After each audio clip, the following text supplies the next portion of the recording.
کبھی کوئی ایویلویٹ تو کرے. اور شہباز شریف کے اوپر 24 ارب روپے کے کرپشن کے کیسز, سب سے open and shut cases Shahbaz Sharif کے تھے. سو اس ایک سال میں بہت کچھ ہوا, بہت کچھ دیکھا ہم لوگوں نے. آپ کے اوپر قاتلانہ حملہ ہوا, اس کے بعد آپ نے بتایا بہت ساری ملٹیپل آپ کو تھریٹس ہیں. کون سا وہ وقت تھا when you were really down yourself؟ کبھی بھی نہیں تھا. Never. مجھے جو گولیاں لگی وہ تھوڑا نہیں, جو گولیاں لگی وہ مجھے مشکل وقت اس لیے تھا کیونکہ میں ایک ایکٹیو آدمی ہوں. میں تو کبھی آؤٹ ڈور انسان ہوں, ساری زندگی رہا ہوں. تو وہ میں اس کی وجہ سے میں بلکہ 2 کمروں میں 4 مہینے گزارے, 2 یہ زمان پاک کے کمرے میں, بیڈ روم اور یہاں. تو یہ میرے لیے مشکل ٹائم تھا سب سے زیادہ, کہ ہاؤس ریسٹرکٹڈ تھا, ٹریول نہیں کر سکتا تھا. لیکن مجھے تو کبھی بھی شک نہیں تھا کہ جب بھی الیکشنز ہو گئے ہم جیت جائیں گے. وہ بائی الیکشن میں واضح ہو گیا تھا کہ عوام کی تو مجھے مجھے تو کسی ملٹری ڈکٹیٹر کی نرسری میں تو نہیں میں بنا تھا, جس طرح ذوالفقار علی بھٹو بھی بنے تھے, نواز شریف بھی. ان کو تو ڈکٹیٹرز نے اٹھایا ہوا تھا. میں نے تو زیرو سے پارٹی بنائی تھی. تو میں تو پبلک کی موڈ دیکھ رہا تھا. تو مجھے تو نظر آ گیا تھا کہ جو پبلک ہے یہ فیصلہ کر لیا ہے کہ انہوں نے ان چوروں کے خلاف جانا ہے. تو وہ جتنا یہ ان کی ٹائم گزرتا رہا اور زیادہ پبلک اس طرف آتی رہی. سر جب مشکل وقت آتا ہے تو آپ کو پاور سے آپ نکلے تھے تو آپ کو یاد بھی آتا ہوگا کہ میں نے یہ غلط کیا یا اس بندے کو میں غلط سمجھا. کوئی ایسی آپ نے اپنے ساتھ بات چیت کی کہ this is where I was wrong? بہت غلطیاں کی. ہر انسان غلطیاں کرتا ہے. میں جب کرکٹ کھیلتا تھا تب بھی میں میچ سے گھر آتا تھا تو میں سونے سے پہلے کہ یہ میں نے آج غلطیاں کی ہیں, تو سارا وقت اپنی میں انالیسس کرتا رہتا ہوں. غلطیاں بہت کی. تو میں یہ سمجھتا رہا کہ ان کے اور میرے جو آبجیکٹیوز ہیں وہ ایک ہے کہ یہ جو 2 خاندان لوٹتے رہے پاکستان کو 30 سال سے, تو یہ ان کا پیسہ جن کا باہر پڑا ہے, تو باقی جو اسٹیبلشمنٹ ہوگی اس کا اور ہمارا ایک ہی راستہ ہوگا, کیونکہ ہمارا تو انٹرسٹ ہے کہ پاکستان بچے, ہمارا تو جینا مرنا یہاں ہے. لیکن میری مس کیلکولیشن یہ ہوئی کہ ان کا تو بالکل ہی کوئی اور آبجیکٹیو تھا. سر ناؤ اب جب دیکھیں جو ریسنٹ پاسٹ ہے, خیبر پختونخوا اور پنجاب اسمبلیز نہ توڑتے. اب آج محمود جان صاحب ایک صحافی ہیں پشاور میں, انہوں نے کہا کہ اس وقت خیبر پختونخوا میں تو مولانا فضل الرحمان کی ڈی فیکٹو حکومت ہے, یہاں کی جو انٹرم گورنمنٹ ہے وہ بھی آپ کے سامنے ہے. تو یہ آپ نے صحیح فیصلہ, اپنی حکومت آپ نے توڑ دی. دیکھیں ہم چل رہے تھے آئین کے مطابق. آئین کہتا ہے کہ آپ جب اپنی گورنمنٹ ڈیزالو کریں گے 90 دن میں الیکشن ہے. آئین کہتا ہے کہ تب کیئرٹیکر گورنمنٹ آئے گی. کیئرٹیکر گورنمنٹ ہوتی ہے نیوٹرل. اب الیکشن کمیشن نے کیا کیا, انہوں نے ہمارے بدترین مخالف آگے اوپر بٹھا دیے. مجھے بتائیے کیسے کیئرٹیکر فٹ ہوتا ہے؟ کیئرٹیکر کا تو مطلب ہی نیوٹرل ہے. انہوں نے تو آگے ہمارے دشمن اوپر بٹھا دیے. آج تک کبھی ہوا ہے کہ کیئرٹیکر گورنمنٹ کے اندر 3100 ورکرز کو جیل میں ڈال دیں, ہمارے لوگوں کو شیلنگ کریں, میرے گھر پہ اٹیک کریں؟ یہ کبھی ہوا ہے کسی کا؟ تو یہ تو کبھی ہوا ہی نہیں ہے. تو اور ان کو کدھر سے؟ آپ نے بالکل نہیں سوچا تھا ایسا ہو سکتا ہے. کون سوچتا ہے؟ اور ان کی کہاں جرت ہے؟ دیکھیں پوائنٹ یہ ہے کہ یا تو قانون ہے یا نہیں ہے. آئین کے مطابق واضح تھا کہ نیوٹرل کیئرٹیکر گورنمنٹ آئے گی, 90 دن میں الیکشن ہوگا. اب اگر وہ آئین پہ نہیں چلتے تو پھر تو دیکھیں یہ یاد رکھیں, آپ کا آئین فیصلہ کرتا ہے ملک نے چلنا کیسے ہے. سپریم کورٹ انٹرپریٹ کرتا ہے آئین کو. اب سپریم کورٹ کہہ رہا ہے 90 دن, 5 کے 5 ججز نے کہا 90 دن میں ہونی چاہیے. پی ڈی ایم کہہ رہا ہے ہم مان ہی نہیں رہے. اگر پی ڈی ایم نہیں مانے گا سپریم کورٹ کا فیصلہ تو پھر جو قاتل جیلوں میں بھرے ہوئے یہ کیوں مانے؟ اس کا مطلب جو طاقتور ہے اس کو چھوٹ مل جاتی ہے, وہ مانے ہی نہ سپریم کورٹ کے فیصلے. تو قانون تو ختم ہو گیا نا. فریہ اس کا مطلب کہ پاکستان میں تو اب وہ جنگل کا قانون ہے کہ شیر جو جس کو مرضی کھا جائے, بیچارہ جو کمزور ہے اس کو پوچھنے والا کوئی نہیں ہے. بٹ سیاست میں تو یہ بھی ضروری ہے نا کہ آپ تھوڑا سا مینیور کر لیں, کنائیونگ ہو جائیں. آپ کو نہیں لگتا کہ آپ بالکل ہی نہیں ہیں تو دس از ایکچولی آپ کو نقصان ہوتا ہے اس کا؟ اصل میں فریہ یہ بات نہیں ہے, نقصان کچھ نہیں ہوتا. نقصان تو تب ہو آپ کے پاس پبلک نہ ہو. آج نقصان تو پی ڈی ایم کو ہے. جب الیکشن ہوگا انہوں نے اڑ جانا ہے, ان کا اور ان کو بھی پتہ ہے. تو ایک پولیٹیکل پارٹی کے لیے تو صرف ایک ہی چیز امپورٹنٹ ہے, کیا عوام اس کے ساتھ ہے یا نہیں ہے. کبھی بھی عوام پاکستان کی کسی پولیٹیکل پارٹی کے ساتھ ایسے نہیں کھڑی ہوئی جو آج طریقے انصاف کے ساتھ کھڑی ہے. اور میں کہہ رہا ہوں سارے صوبوں کے اندر یہی حال ہے, اور اکراس دا بورڈ ہے. پیسے والے لوگوں سے, مڈل کلاسز سے, غریبوں سے, کسان ہو, انڈسٹریلسٹ ہو, کبھی کسی پارٹی کو آج تک ایسی سپورٹ نہیں، تو اور پارٹی کو کیا چاہیے؟ جو ہم نے ایک لوگوں کی سپورٹ دیکھی آپ کے لیے بالکل، یا آپ نے ٹویٹ بھی کی ان بچوں کی جو جس وقت شیلنگ ہو رہی تھی تو اس وقت وہ ڈانس کر رہے تھے، یہ جو ایک ینگسٹر میں غصہ نظر آ رہا ہے یا ریٹیلیٹ کرتے ہوئے نظر آ رہے ہیں، یہ آپ کے خیال سے خطرناک بھی ہو سکتا ہے؟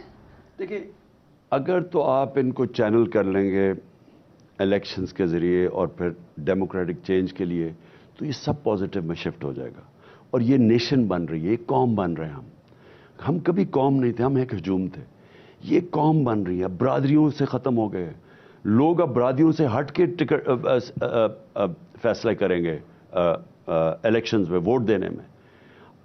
وہ علاقے جدھر دھڑوں کی سیاست تھی، بکھر تھا، جنگ تھا، وہاں ایک دم ووٹ پڑی ہے پارٹی کو۔ کب آپ ایسے حالات ہیں، میرے پاس پرانے الیکٹیبل پولیٹیشنز آئے ہیں، کہتے ہیں میں اپنے حلقے میں گیا، لوگوں نے کہا جی ہم صرف تمہیں ووٹ تب دیں گے اگر تم پی ٹی آئی پہ کھڑے ہو گئے ٹکٹ پہ۔ یعنی یہ کبھی چینج نہیں تھا، جس کی وجہ سے ڈرے ہوئے ہیں۔ تو پارٹی کو اگر آج عوام ہمارے ساتھ ہے تو ہم تو جیت رہے ہیں نا، اس کا مطلب آپ کہہ رہی ہیں نا کہ جی کیونکہ مجھے اگر انہوں نے ہمارے 90 دن میں نہ کیا، یہ انہوں نے کیئر ٹیکر پہ کیا، تو یہ تو ان کے اوپر ریفلیکٹ ہو رہا ہے، تو لوگ تو ان کی طرف دیکھ رہے ہیں اور بری طرح حقارت سے دیکھ رہے ہیں۔ کیا لوگوں کو نہیں پتا یہ جو محسن نقوی کی حکومت ہے کیا کر رہی ہے؟ کیا بچے کو پتا ہے کہ انہوں نے آئے تھے یہ کیئر ٹیکر ان ریپرزینٹیڈ ہے، ان کا تو صرف کام الیکشن کروانا تھا، یہ سب کچھ کر رہے ہیں سوائے الیکشن کروانے کے۔ یہ جو لوگ، اس کے علاوہ ڈیولپمنٹ فنڈز، وہ نون لیگ کو پیسے دے رہے ہیں، یعنی کھلے عام نون لیگ کی مدد کر رہے ہیں، لیکن مسئلہ یہ ہے کہ اس کے باوجود بھی کوئی فرق نہیں پڑنے لگا۔ کس کی ایک اور لائٹ نوٹ، کس کی لائلٹی پہ آپ کو حیرانی ہوئی اس وقت میں اور کس کے بیٹریل پہ دکھ ہوا؟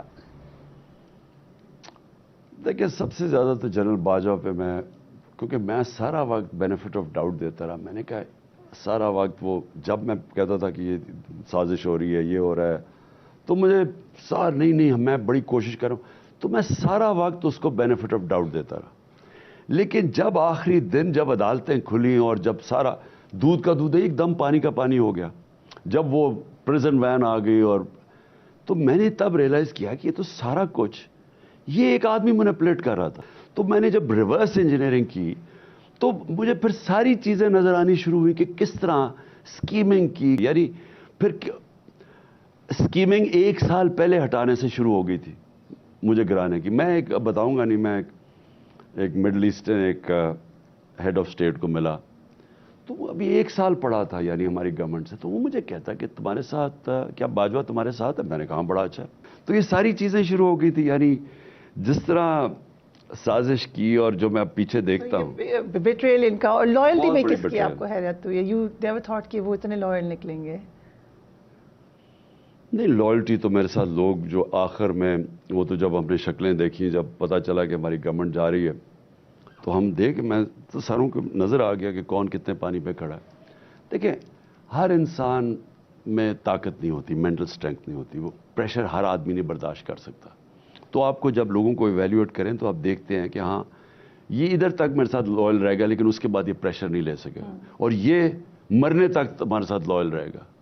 اچھا، لائل میرے ساتھ نہ ہو، لائل ایک مقصد کے ساتھ ہو، لائل حقیقی آزادی کے ساتھ ہو، لائل پاکستان کے ساتھ ہو۔ میں کوئی ذاتی لائلٹی میں تو اپنے ملک کے لیے کر رہا ہوں۔ تو جو میں نے یہ دیکھا کہ لوگ گرو کیے اس پیریڈ پہ، کئی لوگ اس مشکل وقت میں بڑے ہوتے گئے، یہ جو خاص طور پہ ہمارے پر 11 مہینے جو گزرے ہیں، اور کئی لوگ نے مایوس بھی کیا۔ رائٹ، سو جنرل باجوہ کو ایکسٹینشن پہ نہیں ملی آخر میں، سو اس کا کریڈٹ آپ دیں گے نواز شریف صاحب کو؟ ہاں، میں یہ کہوں گا کہ نواز شریف نے اگر ایک اچھا کام کیا تو یہ کیا تھا، کیونکہ اس نے سکیمنگ پوری کر لی تھی، تیار تھا، امریکنوں کو بھی تیار۔ اب تو حقانی فائلز میں آیا ہونا ہے کہ جا کے امریکنوں کو پوری کوشش کر رہا ہے کہ میں پرو امریکن، عمران اینٹی امریکن ہے۔ بڑا خطرہ تو اس وقت انہوں نے لیا، کیونکہ سنا ہے مارشل لاء لگنے تک معاملہ آ گیا تھا، پرائم منسٹر نے یہ بات کہی ہے۔ کوئی مارشل لاء نہیں لگ سکتا۔ دیکھیں، مارشل لاء تب لگتا ہے پہلے تو پبلک میں ایکسیپٹیبلٹی ہے یا نہیں ہے۔ آپ اگر پبلک ہی آپ کے ساتھ نہیں، آپ مارشل لاء کیسے لگائیں گے؟ جب مارشل لاءز لگتے تھے نا پاکستان میں، تو خوشیاں بناتے تھے لوگ، کیونکہ وہ پولیٹیکل کلاس اتنی ڈسکریڈٹ کر چکی ہوتی تھی، تو اس لیے وہ خوش ہوتے تھے۔ اوپر سے باہر ماحول بنا ہوتا تھا، یا سیٹو سینٹو میں تھے ایوب خان، یا پھر کولڈ وار تھی یا پھر وہ افغان جہاد تھی یا پھر وہ وار آن ٹیرر تھی، اس لیے وہ ایکسیپٹ کر جاتے تھے، نہیں تو کوئی ایکسیپٹ کرنے کے لیے تیار ہی نہیں ہے. اب میانمار ہے، ادھر وہ ایکسیپٹ کرتے ہیں، ساری دنیا نے ان کے اوپر سینکشنز لگائی ہوئی ہیں، تو پاکستان تو آگے مشکل حالات ہیں. تو کوئی بھی اگر یہ سوچ رکھ رہے ہیں نا مارشل لا، وہ نہیں ہو سکتا Pakistan. So first 3 things, if you become the Prime Minister again, پہلی 3 steps کیا لیں گے آپ؟ دیکھیں، سب سے پہلے تو پاکستان میں نا ریفارم پروسیس شروع کریں گے اپنی گورننس سسٹم کو بہتر کرنے کے لیے. Bureaucracy, judicial reforms, rule of law, اس کے اوپر سب سے زیادہ زور ڈالیں گے. اور پھر خرچے کیسے کم کرنے ہیں، گورنمنٹ کارپوریشنز ہیں وہ بلیڈ کر رہی ہیں، ان کو کیسے ریسٹرکچر کرنا ہے، آمدنی کیسے بڑھانی ہے، ساری قوم کو ایکسپورٹس ڈالر آمدنی پہ ساری قوم کو لگا دینا ہے. اوورسیز پاکستانیز کو ہم نے کیسے کنونس کرنا ہے کہ پاکستان میں انویسٹمنٹ کریں. 1 کروڑ پاکستانی ہیں، 15-20 لاکھ فیصلہ کریں، چھوٹے چھوٹے انویسٹرز بھی پاکستان میں انویسٹ کرنے کا، ہمارے پاس بڑے ڈالر آ سکتے ہیں. تو لیکن اس سب کے لیے ایک گورننس سسٹم بہتر کرنا ہے، اور وہ ہمیں بڑا ضروری کرنا ہے، کیونکہ جو موجودہ گورننس سسٹم ہے وہ پاکستان کو سروس نہیں کر سکتا. So can we go towards presidential system? نہیں، میں تو اسی پارلیمنٹری کی بات کر رہا ہوں. اچھا، پارلیمنٹری اور ہاں، immediately local government elections. Local government, empowered local government چاہیے پاکستان میں. امپاورڈ کا مطلب جو ہم نے پختونخوا میں کی تھی کہ ان کو فائنینسز جائیں، ان کو امپاور کریں نیچے ولیج لیول پہ. لوکل گورنمنٹ اصل میں سسٹم ہے جدھر آپ گورننس سسٹم ٹھیک کر سکتے ہیں. پہلے 3 سٹیپس میں آپ اپنے قتل کی جو منصوبہ اس کی تحقیقات یا اس طرح کی کوئی چیز نہیں چیک کریں گے، یا آپ بھول جائیں گے آگے موو ٹروتھ اینڈ ریکنسیلیشن، کہ آپ جس طرح نیلسن منڈیلا نے کیا تھا ٹروتھ اینڈ ریکنسیلیشن کریں. دیکھیں، کرپشن کے اوپر کوئی کمپرومائز نہیں کریں. اگر آپ بڑی کرپشن پہ کمپرومائز کرتے ہیں ملک ختم ہو جاتے ہیں. ساری غریب ملک ہیں اس لیے کہ ان کی ایلیٹ کی کرپشن ہے. لیکن جو چیزیں مثلاً اب میرے اوپر یہ جو کیا اور یہ جو ہمارے لوگوں پر تشدد کیا، اس کے لیے جس طرح ساؤتھ افریقہ میں گوروں نے تشدد کیا تھا اور ظلم کیا تھا افریکنز کے اوپر، اس کے اوپر ٹروتھ اینڈ ریکنسیلیشن تھی. سچ بولیں اور پھر اس کو معاف کریں. رائٹ، تھینک یو سو مچ خان صاحب ہمیں انٹرویو دینے کا. دعا کریں کہ یہ چل بھی جائے، کیونکہ جو پریشر ہے وہ وہاں پر موجود ہے. ہمارے ساتھ فارمر پرائم منسٹر موجود تھے. Do give me your feedback. Take care of yourself. اللہ حافظ.